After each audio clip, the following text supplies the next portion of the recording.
El crimen que esperó 44 años para tener un nombre. Imagina esta escena. Dos niñas juegan entre los edificios de unos apartamentos en North Main Street, en el pequeño pueblo de Cloverdale, California. Corren, se persiguen y se esconden entre los pasillos de concreto. Todo parece un juego normal, hasta que una de ellas se detiene. Mira hacia una cerca de madera en un callejón estrecho. Hay algo tirado en el suelo. Al principio piensan que es ropa, pero cuando se acercan un poco más, se dan cuenta de que no es ropa, es un cuerpo. Las niñas se quedan paralizadas por un segundo. Luego salen corriendo, gritando y buscando ayuda. En ese momento, un bombero voluntario llamado Ricky Blackmont caminaba de regreso a casa después de terminar su turno. Las niñas lo detienen, casi sin poder hablar, y señalan hacia el callejón. Blackmont se acerca. Y cuando mira hacia el suelo, entiende de inmediato que algo terrible ha ocurrido. En el suelo yace una joven adolescente. Está semidesnuda y presenta señales claras de una lucha brutal. El bombero llama a la policía de inmediato. En minutos, patrullas llegan al lugar y acordonan el área detrás de los apartamentos. Ese callejón silencioso acababa de convertirse en la escena de uno de los crímenes más perturbadores que Cloverdale había visto.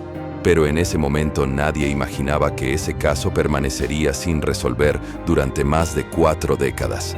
La víctima era Sarah Gear. Tenía solo 13 años.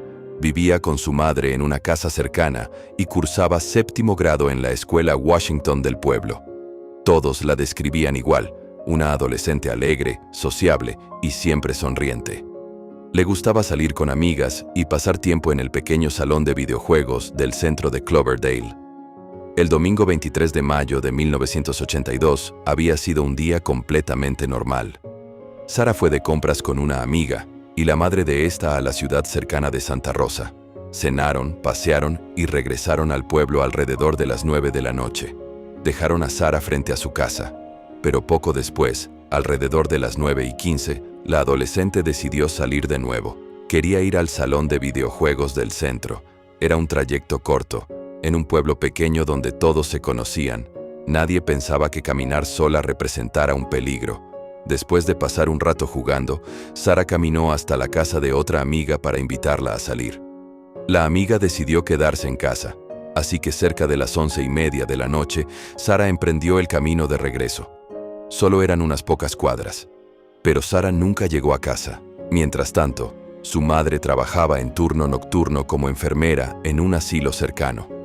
Aquella madrugada, pensó que su hija probablemente había decidido quedarse a dormir con alguna amiga. Pero al amanecer del lunes, todo cambió. En la estación de policía de Cloverdale, los agentes ya habían recibido el reporte del cuerpo encontrado en el callejón. Cuando la madre llegó para reportar la desaparición de Sarah y comenzó a describir a su hija, los oficiales intercambiaron miradas. La descripción coincidía perfectamente con la joven encontrada esa misma mañana, pero aún necesitaban confirmarlo. Un oficial regresó de la escena del crimen con un par de sandalias encontradas al inicio del callejón. Las colocó sobre la mesa. La madre las miró durante unos segundos y comenzó a llorar. Eran las sandalias que Sarah había usado el día anterior. La joven encontrada en ese callejón era su hija. Los investigadores descubrieron rápidamente que Sarah había luchado con todas sus fuerzas contra su agresor. Había señales claras de resistencia. La escena mostraba maleza revuelta, objetos desplazados y rastros de una pelea desesperada. Pero en 1982, la ciencia forense era muy limitada. No había bases de datos de ADN. No había tecnología capaz de identificar al responsable a partir de pequeñas muestras biológicas. Aún así, los investigadores tomaron una decisión crucial. Preservaron cuidadosamente toda la evidencia. Ropa, fibras y muestras biológicas fueron almacenadas con la esperanza de que algún día la ciencia avanzara lo suficiente para analizarlas. Durante años, el caso se enfrió. Detectives entrevistaron a cientos de personas, vecinos, conocidos, jóvenes del pueblo, pero nadie fue arrestado. En 1984, el expediente fue oficialmente clasificado como caso frío, y así permaneció durante décadas, hasta que la ciencia finalmente alcanzó al asesino. En 2003, nuevas técnicas de ADN permitieron analizar las muestras guardadas desde 1982. Los científicos lograron obtener un perfil genético masculino completo. Pero había un problema.